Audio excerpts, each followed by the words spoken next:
será apresentada pelo Rui Almeida, Valéria, que é uma pessoa muito querida por todos, uma pessoa simpática, e principalmente foi meu coleguinha no doutorado.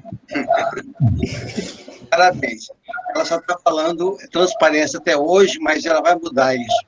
Não indica uma idade. Bom, como é que é? Não entendi, Mauro. Transparência. O termo transparência é meio antigo. Ok? O próximo. Ô, Rui, você sabe que é antigo. Rui, então, sim. A Valéria, a sua apresentação. Obrigado.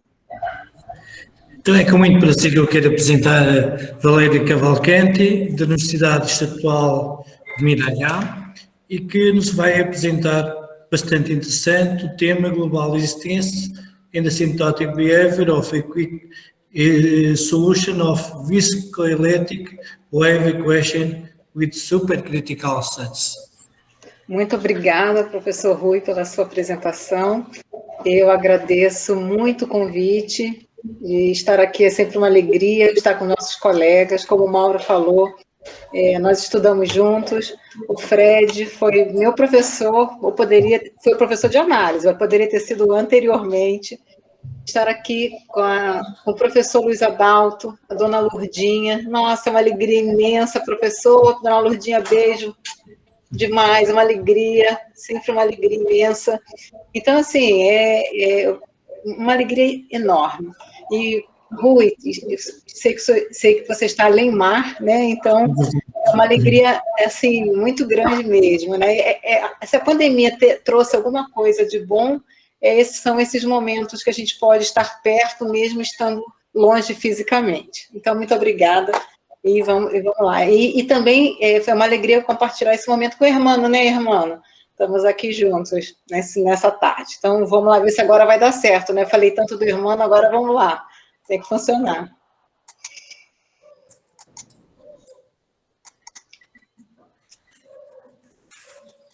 Está todo mundo vendo? Eu estou. Sim. Então tá, esse trabalho, para quem assistiu o workshop dos meninos, eu vou falar um pouco na direção do que eu falei lá e vou acrescentar alguns resultados também. Esse trabalho é um trabalho em conjunto com o Marcelo Cavalcante, com a Thalita Marchiori, que é a nossa aluna aqui de doutorado, e Claudete Webler. Ambos, Marcelo e Claudete, são professores no nosso departamento de matemática da Universidade Estadual de Maringá. Nós estudamos a equação da onda viscoelástica, onde nós temos um termo de memória, esse termo de memória ele é localizado, e nós temos dois termos não lineares. O termo de dissipação friccional, ele é dado por essa não linearidade, e nós temos também um termo de fonte, onde a não linearidade ela tem um crescimento supercrítico. Eu estou considerando o ômega um domínio não limitado, limitado do R3, e o zero representa a história passada da função U. Quando nós falamos sobre a viscoelasticidade moderna, e mais geralmente, né, dos sistemas com história passada, a sua origem remonta aos trabalhos de Boltzmann e Volterra. E são esses trabalhos que estão aparecendo na tela, e eles são do final do século XIX e do começo do século XX. Nesse contexto da equação da onda com viscoelástica, com termos não lineares e crescimento supercrítico, nós devemos citar como um primeiro trabalho nessa direção, esse trabalho do Gu, do Hamar e seus colaboradores, onde eles consideram o termo de memória full. O que eu entendo como full é quando você não tem uma localização, ou seja, ele atua em todo o domínio, e o termo dele de fonte também tem crescimento supercrítico. Eles obtiveram nesse trabalho a existência global de solução. Num segundo momento, nesse segundo trabalho, já em 2018, outro trabalho em 2014, eles obtiveram também, eles estudaram também um termo, uma equação da onda viscoelástica, termo de memória também atuando em todo o domínio. Aqui eles estudaram a dissipação particular dada por esse termo, também o termo de fonte particular dado por esse termo, com crescimento também crítico, e eles aqui obtiveram, além da existência global, eles obtiveram estudar o comportamento assintótico das soluções desse problema. Nós vimos estudando problemas da equação da onda localizada, tá? O termo de memória localizado, mas até então nós vínhamos estudando os termos de fonte não lineares com crescimentos não atingindo não com crescimento supercrítico, ou seja, em colaboração com Marcelo Cavalcante, Márcio Antônio Jorge Silva, que é da Universidade Estadual de Londrina, e Alisson Júnior Souza Franco, que foi nosso aluno aqui de Maringá e também de Londrina, nós obtivemos para esse problema, com agora a memória localizada e crescimento subcrítico do termo de fonte, nós obtivemos a existência global de solução e também estudamos o comportamento assintótico das soluções desse problema, obtendo decaimento exponencial da energia.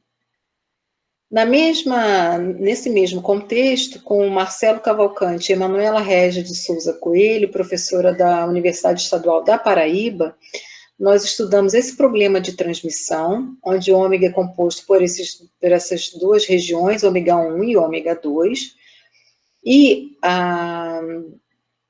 o termo de memória, ele atua somente na parte ômega 1 desse domínio ômega, e a dissipação friccional, ela atua na vizinhança da fronteira onde ocorre a transmissão entre os domínios ômega 1 e ômega 2. Ok.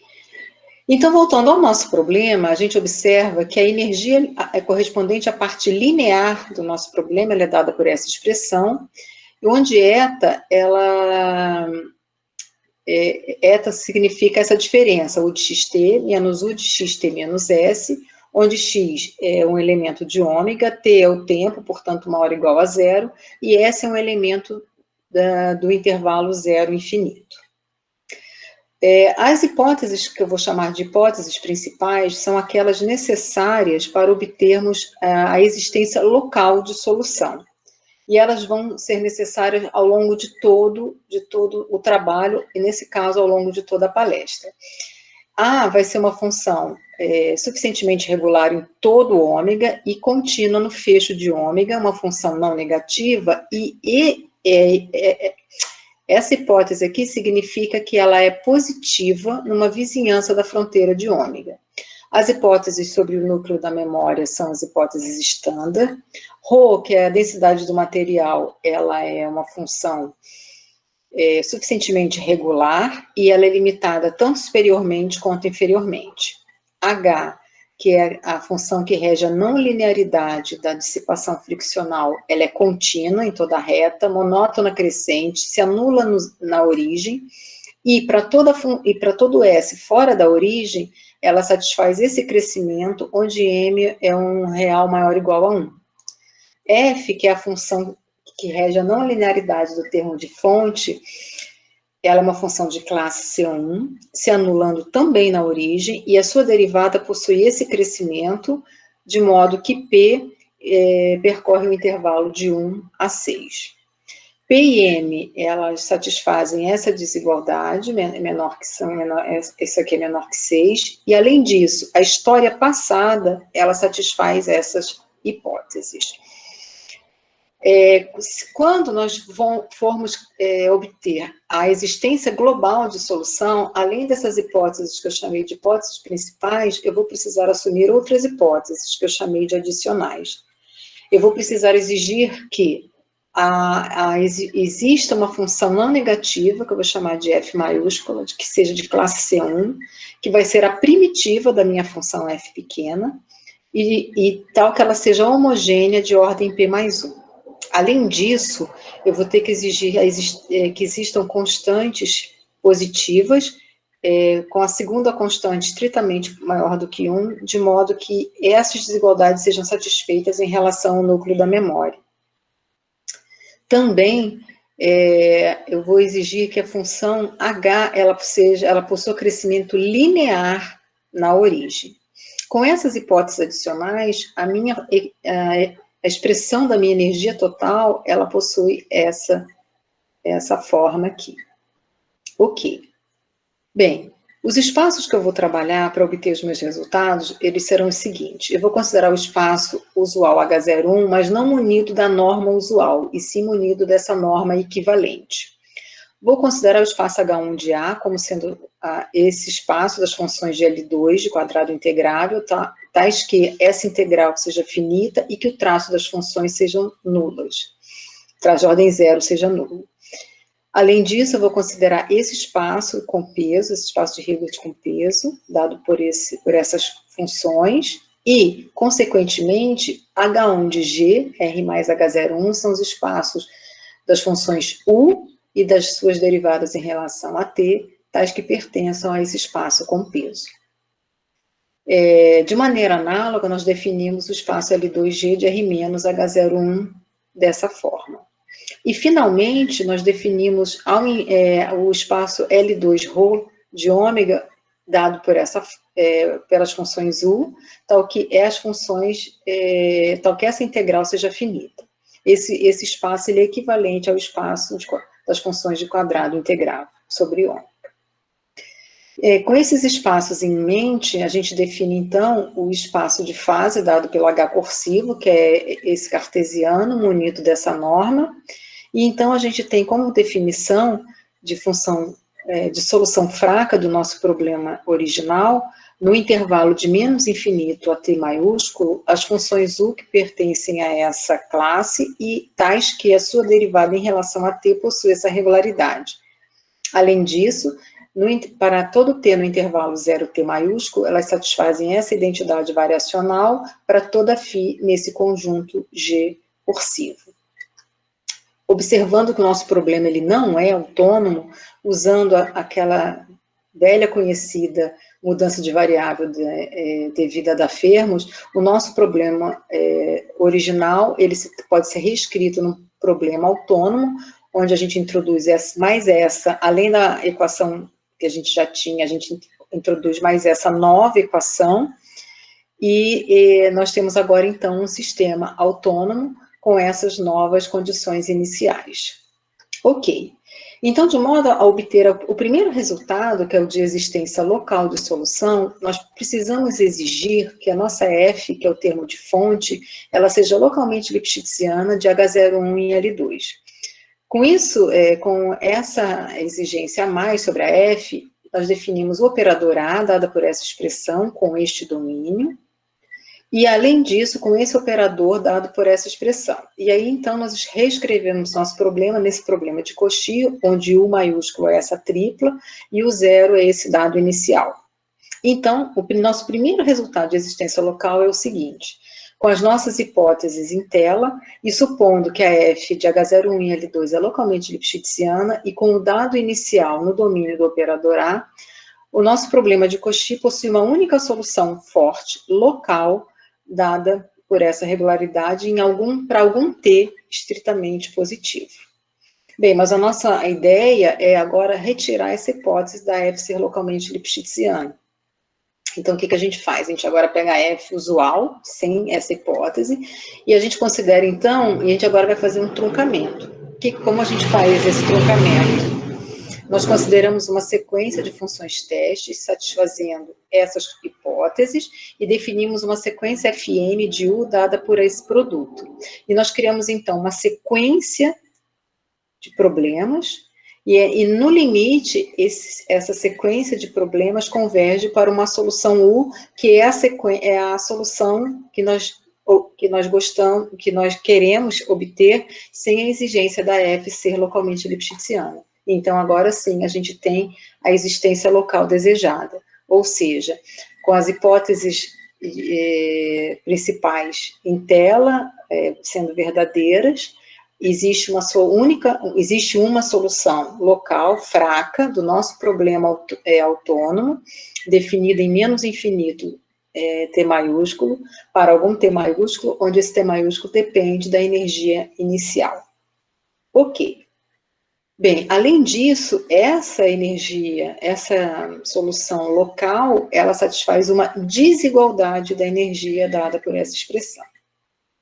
E, além disso, se eu assumir ainda que a F ela é de classe C2 e satisfaz essa desigualdade, e a sua derivada segunda satisfaz essa desigualdade, se eu tiver que P for maior que 3, e, além disso, o dado inicial possuir um pouco mais de regularidade, eu consigo obter a dependência contínua dos dados iniciais e a unicidade para a minha solução fraca local. Um primeiro resultado de existência global ocorre quando eu assumo que M é maior ou igual a P, ou seja, quando o dumping, quando a dissipação friccional, ela domina o termo de fonte.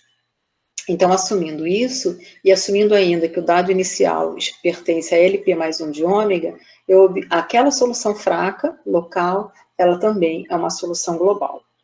Mas isso não é muito interessante para o que eu desejo. Por quê? Porque eu preciso obter uma solução global que me dê, para a qual eu possa obter decaimento. Então, a solução que eu procuro, global, ela vai morar num poço de potencial, que é essa etapa que eu vou mostrar para vocês.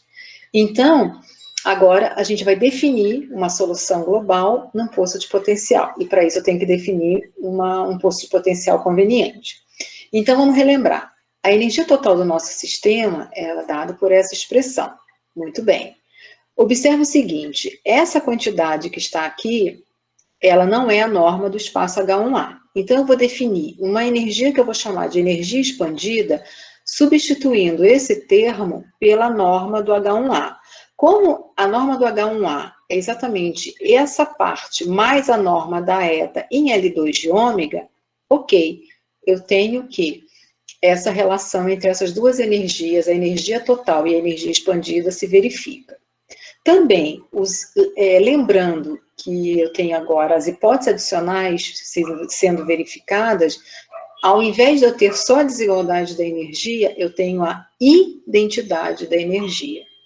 E também, como eu tenho essa relação técnica com essa constante B1, eu também consigo verificar que a derivada em relação a T da energia expandida, ela é menor ou igual a zero. Ou seja, a energia expandida, ela é não crescente. Então, como eu havia falado, eu vou ter que agora introduzir, né, uma noção de poço de potencial. Para isso, eu vou definir um conjunto M, dado pelas funções V nesse espaço, que não são nulas, que são fracamente contínuas em T igual a zero, e satisfazem essa identidade. Bem, em cima desse espaço, e onde V é fracamente contínua no zero, eu vou definir este funcional, e este funcional, para P entre 1 e 5, quando eu tomo o ínfimo desse funcional, ou quando V percorre todo o M, eu provo que esse ínfimo é estritamente positivo, e eu chamo esse ínfimo de D. Bem, e aí quem é agora, então, o poço de potencial que eu vou definir? Eu defino W, o poço de potencial, como sendo no espaço com peso L2G de R- de H01, como sendo o conjunto dado pelas funções V que estão nesse espaço, tais que são fracamente contínuas no zero, e que aquele funcional J que eu defini, em V, são menores que aquele ínfimo. Ok. E aí, eu divido o W em dois subconjuntos de W, W1 e W2, dados por essa expressão, onde W1 e W2, eles são tais que a sua interseção é vazia e a sua união dá todo W. Então, o nosso resultado de solução global, ele é o seguinte, P está no intervalo de 1 a 5, eu tenho essas hipóteses, tanto adicional quanto a principal em voga, eu tenho que eu vou considerar que a energia expandida inicial é menor que o ínfimo e que a história passada pertence a W1. Se U é a solução fraca do meu problema autônomo, no intervalo de menos infinito a T maiúsculo, então, esta solução que era local, ela é também uma solução global. E, além disso, eu tenho essas desigualdades verificadas. Bem, e agora resta mostrar o decaimento uniforme da energia. Bacana. O que eu tenho que fazer? Antes eu quero falar algumas coisas com vocês. Bem, lembra que a gente está no espaço R3. Como eu estou no ômega contido no R3, eu tenho essa imersão. Então, seja M uma constante relacionada com essa imersão. Então, o meu funcional, que é maior ou igual que essa expressão, como eu tenho essa imersão, ele é maior ou igual ainda que essa quantidade aqui, onde esse M está relacionado com a imersão de H1 em L6. Então, observando essa expressão e definindo essa função G, o meu funcional, ele se relaciona com G por meio dessa desigualdade. E sendo S0 a única raiz dessa função G, ela vai satisfazer essa identidade e também esse supremo vai ser igual a G de S0, que vai ser estritamente positivo. E aí eu faço o seguinte, eu vou definir o W1 tilde como sendo o conjunto das V's nesse espaço com peso, tais que essa norma é menor estritamente que essa raiz, e o funcional é menor que G de S0. E aí, então, eu vou definir... E aí eu tenho que esse conjunto, ele é um subconjunto de W1. E aí, para cada delta maior que zero, eu defino W1 tilde delta, um subconjunto fechado do W1 delta, substituindo S0 por S0 menos delta, menor ou igual, tá? E G de S0 por G de S0 menos delta, e substituindo menor por menor ou igual. Bem, de modo a obter o resultado desejado de decaimento, nós vamos usar ideias do trabalho publicado no DAI em 1993, da Irena Lazieski e do Daniel Tataro. Nós vamos considerar uma função φ minúscula, que é contínua, crescente, côncava, que se anula na origem e satisfaz essa desigualdade. Com essa função φ minúscula, eu vou construir uma φ maiúscula, dada por essa φ minúscula mais a identidade. E aí eu tenho o meu resultado desejado. De que forma? O P agora pertence a esse intervalo. A minha história passada pertence ao W1 delta tilde, e a energia expandida inicial, ela é menor de que G de S0 menos delta, isso para algum delta maior que zero. Mais ainda, se M for maior que 5, porque M é um número maior ou igual a 1, mas no caso do M ser estritamente maior que 5, eu ainda tenho que assumir que U pertence a esse espaço, ou seja, tem uma regularidade maior. Eu tenho que assumir que esse dado inicial também possua uma regularidade maior. Então, a energia expandida, a minha energia expandida, ela satisfaz essa taxa de decaimento. Onde o meu Tzinho é maior que o T grande, que é maior ou igual que um T0, onde T0 satisfaz esse máximo, questões técnicas, e S é a solução dessa equação diferencial ordinária. Como que a gente prova isso rapidamente? Só uma ideia. A gente define FAT, esse A tem a ver com expandida, e F de AT a gente define como sendo a energia expandida inicial menos a energia expandida no T grande. Bem, usando o fato que a energia expandida ela não é crescente, a gente obtém essa desigualdade. Muito bom. Para provar o nosso teorema, basta provar esta desigualdade. Ok, então vamos pensar. Bem, basta provar então essa desigualdade. Ok, essa identidade eu tenho. Então o que eu vou fazer inicialmente? Eu majoro cada termo do lado direito dessa identidade. Ao majorar, eu obtenho essa desigualdade aqui. E aí agora eu vou usar o fato de que a energia linear é maior ou igual que a energia expandida, ambas expandidas. A energia expandida linear é maior ou igual que a energia total expandida. Que a energia expandida não é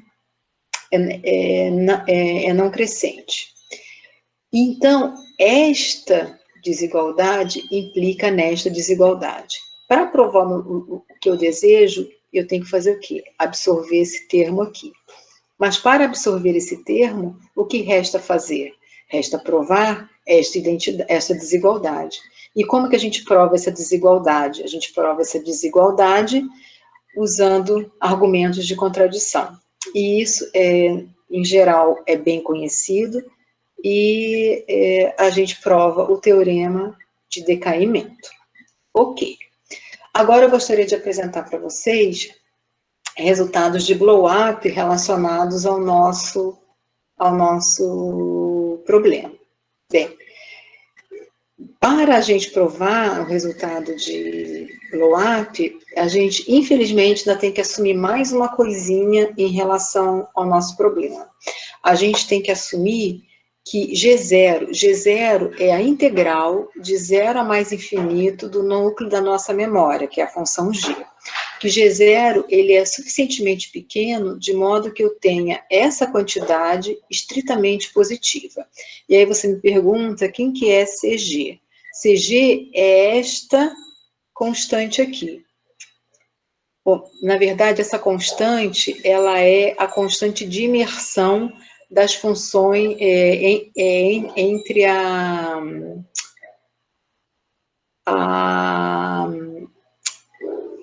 equivalência das funções de H01. Ok. O primeiro resultado de blow-up, ele nos dá o seguinte. O primeiro resultado de blow-up, ele resolve o seguinte para a gente.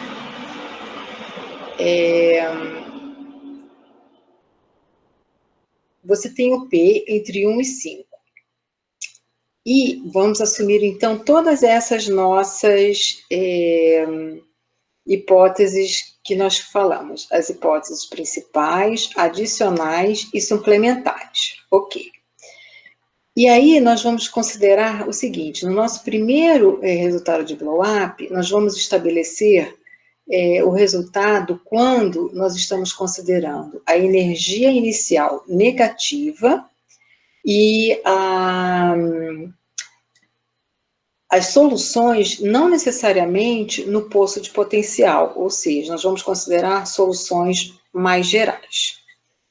Bem, nesse caso, nós vamos considerar P maior que M e que existam α0, B1, B2 positivos, de modo que eu tenha satisfeitas essa desigualdade, e essa desigualdade verificada, não mais agora fora da origem, mas sim para todo R. Então, a gente mostra que as soluções fracas, elas explodem em tempo finito. A ideia da prova aqui, ela é inspirada nesse trabalho publicado no JDE em 1994, de Georgiev e Todorova.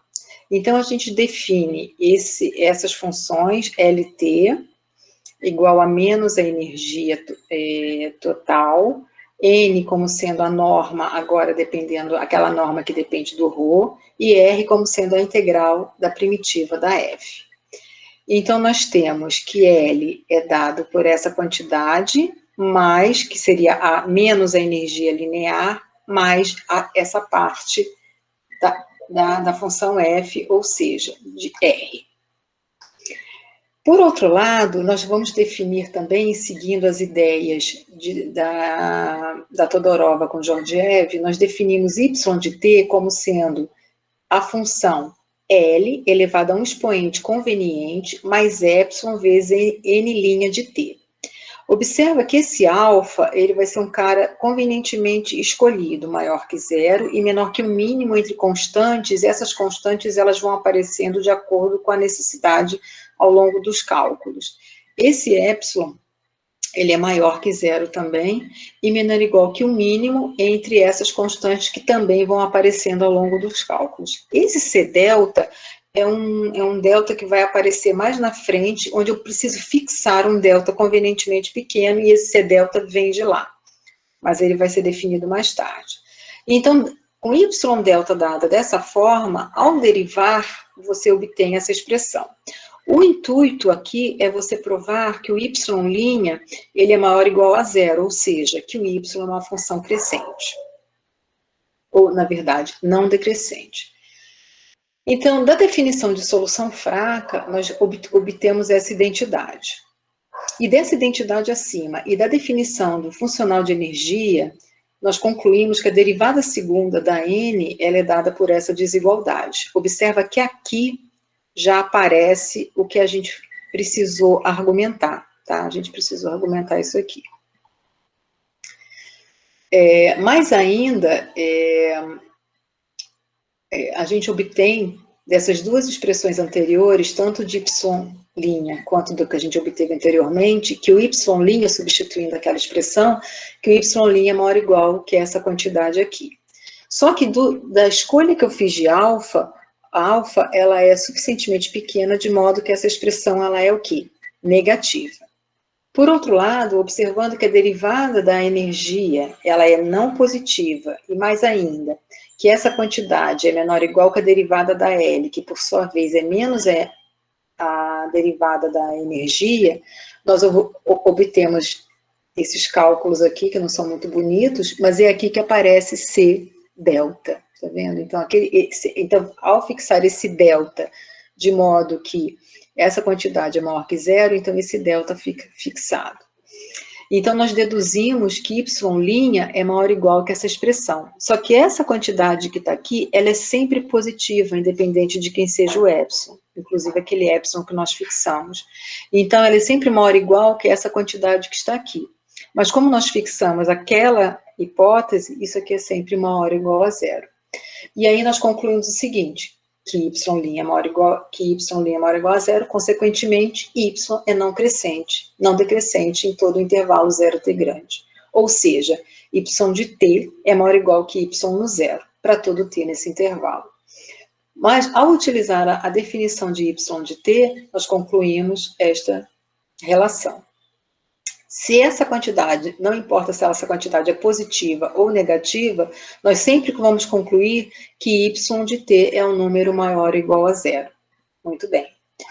Essa conclusão nos leva a provar que y' é maior ou igual que essa expressão, onde 1 sobre 1 menos alfa é um cara entre 1 e 2, e sigma ela é sempre um número maior que zero. Sigma é dado por essa diferença e é um número maior que zero. Esta desigualdade aqui, ela nos mostra que y ela explode no tempo finito, t, onde t é dado por essa expressão.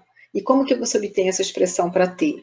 Basta você integrar essa desigualdade que você obtém que t é dado por essa expressão. E aí fica aprovado o nosso resultado de blow-up. Ok.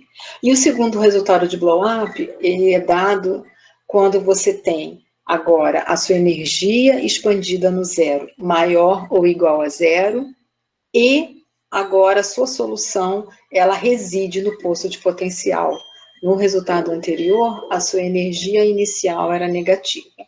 Mas para isso, você precisa ter que o conjunto W2 é invariante. Ou o que significa isso? Se o dado inicial pertence a W2, a sua solução também está no W2. Obviamente que eu vou assumir esse resultado. Então, o nosso próximo problema é o seguinte, eu estou nas mesmas condições anteriores, todas as hipóteses válidas, estou assumindo agora o dado inicial em W2, a energia expandida entre 0 e D, que é maior que M, todas as hipóteses, e vou verificar rapidamente o meu objetivo, que é que explode em tempo finito. Eu tenho 2 minutos e vou rapidinho terminar. Para provar que, então, eu quero provar que o meu T grande, que é o tempo de existência, né, que é o meu intervalo de existência finito, eu vou argumentar por contradição, ou seja, eu vou assumir que a função pode ser estendida a todo o intervalo zero infinito. De acordo com o lema anterior, ou seja, que W2 ele é invariante, né, então a minha solução, ela reside em W2 para todo t no zero infinito. Eu afirmo o seguinte para vocês. Se eu tenho a energia inicial aqui, eu falo que para todo t a energia inicial, a energia expandida permanece maior ou igual a zero. De fato, caso isso não ocorresse, eu teria que, para esse T0, que ela ficaria negativa, a energia inicial total também seria negativa. E aí, ela se enquadraria no teorema anterior. Mas aí, no teorema anterior, o que isso me implicaria? Que a solução, ela teria um blow-up em tempo finito, o que iria em contrário a meu argumento de contradição. Ou seja, isso aqui é verdadeiro. Muito bem, então isso aqui é verdadeiro para todo T. Ou seja, para todo T eu estou entre 0 e D. Então, agora eu vou mais ou menos na mesma direção da prova do teorema anterior. Vou definir duas funções e vou obter essa, e a gente obtém essa identidade, que é a identidade 50. Usando a desigualdade de Holder, de Young, e para todo epsilon maior que 0, a gente obtém essa desigualdade aqui. Como a gente tem que a energia inicial ela é estritamente menor do que D, eu consigo um delta estritamente positivo, que verifica essa desigualdade, e dessa desigualdade 51, eu obtenho essa nova desigualdade aqui embaixo. E, além disso, como essa desigualdade ela vale para todo epsilon maior que 0, eu, em particular, vou agora tomar um epsilon conveniente para mim, que é o mínimo entre essas constantes aqui, onde gama é uma constante dada por essa expressão que é menor do que 1. E aí a gente conclui essa desigualdade aqui. Ao integrar esta desigualdade, a gente obtém essa expressão. Só que agora eu vou dar uma ajeitada nesse termo para ele ficar melhorzinho. Como eu tenho que h de S vezes S é maior ou igual que essa expressão, por hipótese, e usando a identidade de energia, a gente vai obter que essa integral, ela satisfaz essa desigualdade e ela é majorada por C vezes o D, que é o ínfimo. Então, retornando a essa expressão, 53, o que a gente ocorre? O que a gente faz? A gente obtém essa desigualdade. E ao integrar novamente, a gente obtém o quê? Que essa função n de t, ela tem um crescimento em relação a t, né, de um crescimento quadrático, quando t tende a infinito. Muito bem, guardem isso. Por outro lado, usando a desigualdade de Holder, nt é majorado por essa expressão, e no final das contas é menor ou igual que t elevado a um expoente cuja ordem é menor estritamente que 2. Ou seja, por um lado, ela tem um crescimento quadrático, ela é maior ou igual que t ao quadrado, e por outro lado, ela é menor do que t elevado a alguém que é menor do que 2. Consequentemente, essa contradição veio da nossa hipótese que o podia ser estendido a todo intervalo zero infinito, e a gente prova o desejado. E eu agradeço enormemente a atenção de vocês. Muito obrigada. Muito obrigado. Da minha parte, boa tarde a todos. Gostei bastante da apresentação, penso que foi bastante clara, com muita calma. Peço aos presentes alguma questão que queiram colocar.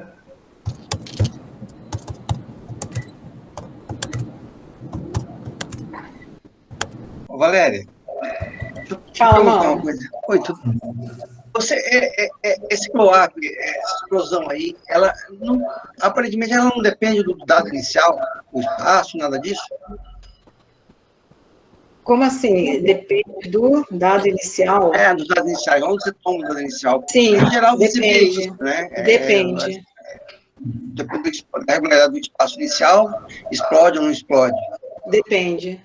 Você pegou o mesmo dado inicial com o decaimento de energia e o mesmo dado inicial com a explosão, não? Não, é que assim, o dado inicial para a energia, para o decaimento, ele tem que estar, você viu, o posto potencial ele é dividido em dois pedaços, W1, você quer que eu bote, é que se eu botar na transparência eu não te vejo. Não precisa. O posto potencial ele é dividido no W1 e W2, que são dois caras que a interseção é vazia. Para eu obter o decaimento, eu pego o zero nesse W1. Para o blow-up, eu pego no W2. Ah, tá. Tá?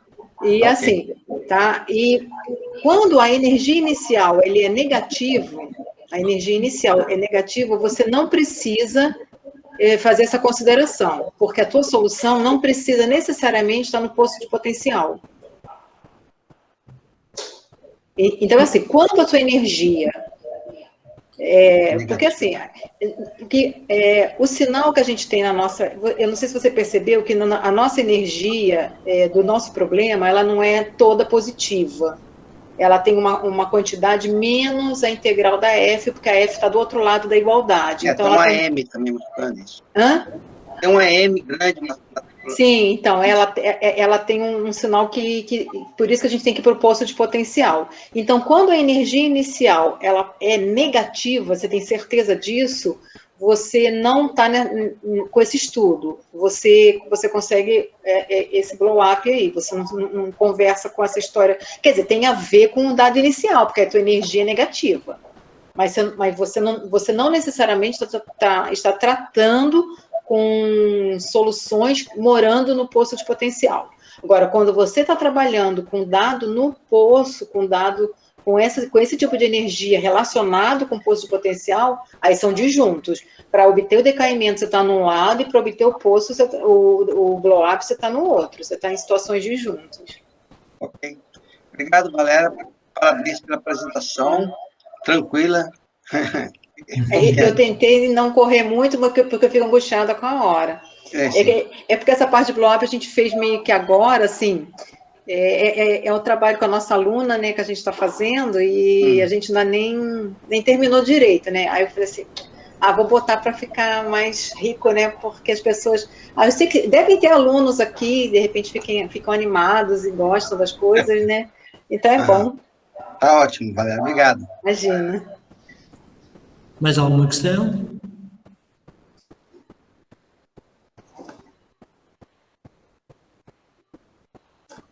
Não?